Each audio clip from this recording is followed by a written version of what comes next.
Now, if you were to watch the Ahmed movie, as we mentioned a little bit earlier, it's very interesting. First of all, this movie was made by Arab so-called Mohammedans, or desert Arabs, or Bedouins.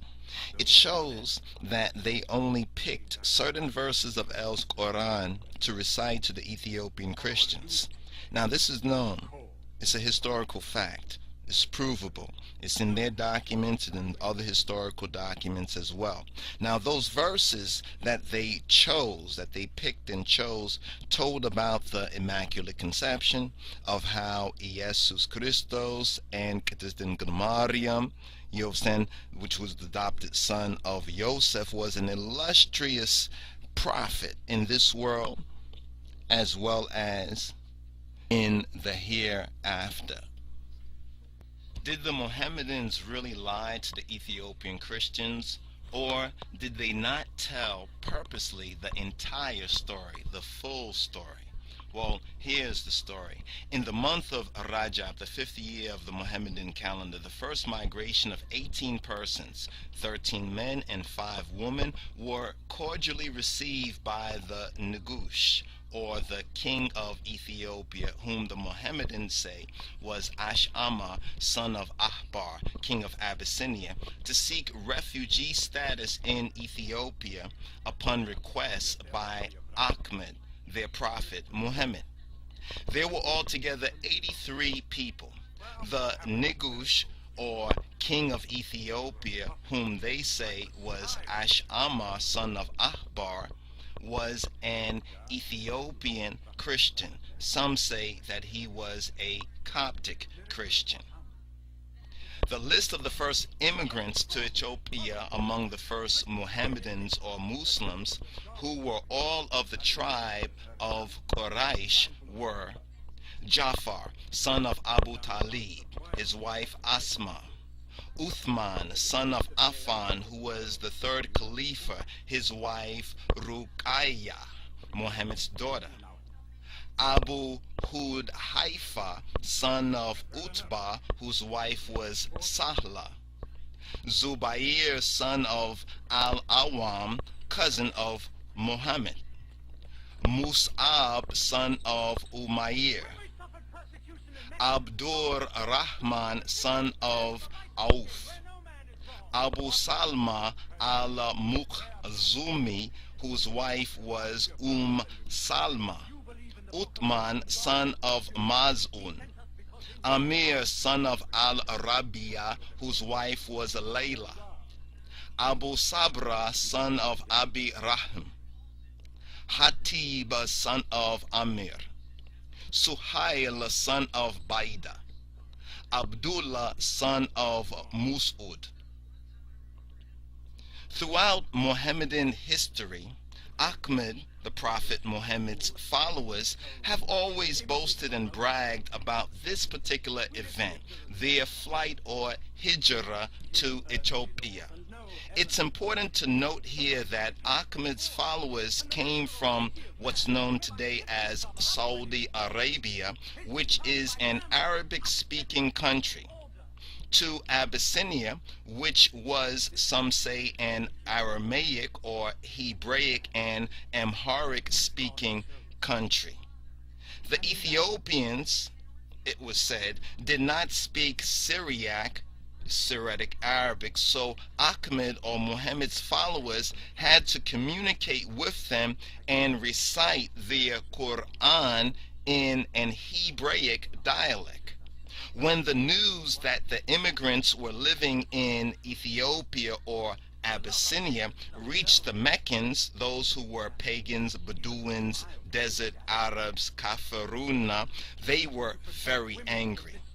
They immediately sent 2 men with gifts for the Nagush and his Kesasawiyan or priest to Abyssinia to plead before the Nagush, the Ethiopian king, to send these immigrants back home. The Meccans wanted the immigrants so that they, the Meccans, could persecute them further. The 2 men sent were named Amir, son of Al-As, son of Walil, and Abdullah, son of Abu Rabi'ah. They had a long argument about how these people, the first Mohammedans from Arabia, these immigrants, hated Christianity and did not believe in Getachin Jesus Christos, Yahoshua, Jesus Christ, that he was the son of Ha Elohim, and how Miriam was not the mother of Rabboni Yeshua, Getachin Jesus, and how he did not die on the cross for their sins. All of these are contained in their Quran, and how their religion will take them to hell. Upon this request, the Nigush asked the spokesman of the Mohammedan immigrants to Ethiopia, who was Ahmed's cousin Ja'far, son of Abu Talib, to recite some portion of their holy book, their Quran, that speaks about Getachin Jesus Christos. At this point, he had a choice of showing his faith and, if necessary, dying for what he really believed, or telling a half-truth. If you were to watch the Ahmed Muhammad movie that was made by Arab Muslims, it shows that they only picked certain verses from El's Quran to recite to the Ethiopian Christians, and this is an historical fact. Those verses told about the Immaculate Conception, how Jesus Christos and Miriam, or Mariam, the adopted son of Joseph, was illustrious in this world and the hereafter, how he was the Word and the Spirit of Yahweh Elohim, Exyabihir Amlak. By that, the Ethiopian Nigush, or king, was so impressed by Ja'far's recitation that it brought tears to his eyes. The Nigush then told the two Meccans to leave, and that they could not take the Mohammedan immigrants. Amir, son of Al-As, tried once again to get the Nigush to change his mind by saying there were negative things said about Getachin Jesus. Upon hearing this, the Nigush asked Ja'far what else was said about Getachin Jesus in their scripture in the Quran. Ja'far replied, "We say about him that which our prophet has taught us. He was a creature of God and his prophet, and his spirit and his word, and a sign of the end of the world, which was born to the Blessed Virgin Mary." After this reply, the king of Abyssinia, the Nigush of Ethiopia, welcomed them to stay in Ethiopia as long as they wanted, and gave them refugee status there, and food, clothes, and shelter.